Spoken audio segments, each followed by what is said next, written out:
Okay. Okay, mga bata, bago ako magkwento, magtatanong muna ako. Ano ito nakita niyong hawak ko? Envelope.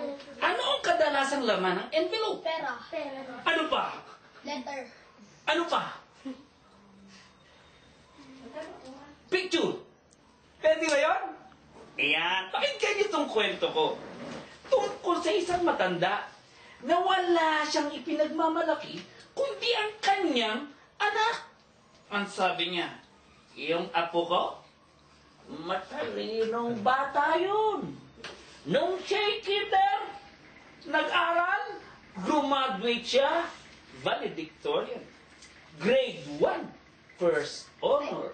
Grade 2, first honor. Grade 3. first honor. Grade 4. first honor. Grade 5. first honor. Grade 6. Naku, nung grade 6, maniwala ka, pagod na pagod ako. Panik-panawag ako ng stage dahil na panay ang sabit ko ng medalya. Best in science, best in math, best in English, at graduate din siya. Valedictorian. Nung siya'y high school, first year, first honor. Second year, first honor. 3rd year. First honor. 4th year. Naku, nung fourth year, hindi niya mabuhat ang leeg sa dami ng medalya. At graduate din siya. Valedictorian. Nung college siya, lagi siya doon sa pinakataas ng listahan. Ang tawag nila, Dean's List. Alam niyo ba yung Dean's List? Yun ang listahan ng pinakamagagaling sa klase. At graduate din siya. Hindi ko mabigkas, Latin daw yon. Summa cum laude. Alam niyo ba yung summa cum laude? Yun ang pinakamataas na karangalan sa kolehiyo. Pagkatapos niya ipagmalaki ang kanyang anak, pupunta siya sa may gate ng simbahan. Uupo siya doon sa gilid. At pag ganito ang upo niya, may lata doon sa tabi. Pagkatapos, sasabihin niya, palimos po. Hindi pa po ako kumakain. Makakarinig siya ng mga kalansing. Ting! Binting. Misan, kling! Piso. Misan, kling! 5 piso. Misan, klang! Ano yun? 10 pesos. Misan, walang tunog. 20. Baka naman papel na 20 pesos. Kapag nakaipon na siya ng 35 pesos, pupunta siya sa tindahan, bibili siya isang kanin, isang kulam, at hihingi siya ng isang tasang sabaw. Pagkatapos niyang kumain, magmamalaki na naman siya. Yung anak ko, mahal ako noon. Nung nag-aaral yon, nag-iipon pa yun ng baon niya. Tinitipid niya para pambili lang ng pasalubong sa akin. Mahal na mahal niya ako. Pero nung graduate siya ng college, hindi na kami nagkita. Nagpunta kasi siya ng Amerika. At balita ko, maganda ang sweldo niya. Nabigla yung kausap na lolo. Ano kanyo, lolo? Ang anak niyo, mahal na mahal kayo. At mataas ang sweldo na sa Amerika. Bakit kayo namamalimos? Biglang napalitan ang pagmamalaking boses ng lolo. Biglang naghinanakit. Ang sabi niya, hindi ko mamalaman ang nangyari sa anak kong yun.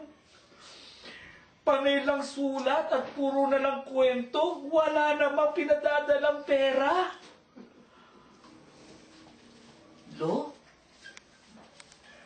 Pwede ko ba makita yung mga pinadadalang sulat sa inyo? Di halika. At nang makita mo, sumama yung kaibigan sa bahay. Apat na baitang yung hagdanan at umuuga-uga pa yung bahay. Tagpi-tagpi yung dingding at may butas ang bubong. May mga nakalakalat na lata, sinasahod ang tubig ng ulan. Naku, si Lolo pumasok sa isang kwarto na ang kurtina nagkikitata sa dumi. Tapos, pumasok doon, paglabas, may dalang isang kahon ng sapatos. Punong-puno ng alikabok yung ibabaw. Hinipan pa nga niya. Inubo siya. Nung binuksan yung kahon ng sapatos, totoo nga, punong-puno ng sulat. Sabi ng kaibigan ng lolo, ay lolo, ito nga, ang dami ng sulat. At ang dami pang picture. Pogi pala anak nyo at ang daming postcard. Ito'y Statue of Liberty, Empire State Building, ay andi dito pa yung Yosemite Park, at saka ang Golden Gate ba to, San Francisco Bridge. Lo, bakit hindi nyo na binuksan itong mga ilang sulat? Sabi ng lolo, nagsawa na ako ng kapabasa, paulit-ulit lang kasi puro kwento. Ganun ba, lolo? Lolo, pwede ko bang buksan yung isang sulat? Sige, buksan mo! Sigurado naman ako, walang pera yan! Sinilip ko pa nga yung iba sa ilaw! Ang 1 kwarta! Walang pera. Gusto niyo malaman na naman ang sulat? Ito, makinig. Binuksan yung sulat. Inilabas. Binasa. Ito ang nakalagay sa sulat. Dear Tatay, Tay, kilala kita. Alam ko, masama na loob mo sa akin. Kasi puro lang ako kwento. At alam ko, baka nababagot ka na sa mga kwento kong paulit-ulit. Pero Tay, sa totoo, nagkaroon ako ng mabigat na problema dito sa Amerika. Ayoko lang ikwento sa'yo kasi alam kong mag-aalala ka. Baka atakihin ka pa sa puso. Kaya pinili kong sulatan ka lang ng puro kwento kahit walang pera. Pero Tay, matuwa ka. Dahil ngayon, tapos na ang problema ko. Maganda na trabaho ko at malaki ang sweldo. Mula ngayon, padadalan kita 100,000 piso buwan-buwan. Sabi ng kaibigan ng lolo, Lolo, ipinapadalan ka naman pala ng 100,000 piso buwan-buwan ah. Sabi ni lolo, ha?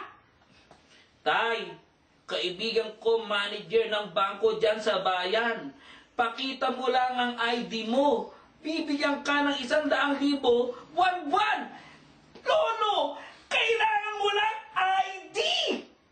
Sabi ng lolo, ha? Tapos, Lo, yung sulat nung 1 taon pa. Dami na. Madami na? Kung 1 taon na nagpapadala ng sulat, nating 100,000, magkano na ang total na pera niya? Sino may kakasagot? 1.100 million. 1.1? Baka 1.2, di ba? Oo. 1,200,000! Sabi nung kaibigan ni Lolo, Lolo, milyonaryo ka pala. Bakit ka nagtiyaga sa isang kanin at isang ulam at sa bahay naggiba-giba? Ang yaman mo pala. Ang sabi ng lolo, kasi hindi ko binasa.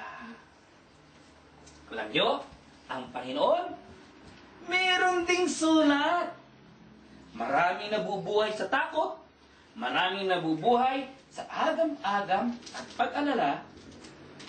Hindi nila alam kung gaano sila kamahal ng Diyos kasi hindi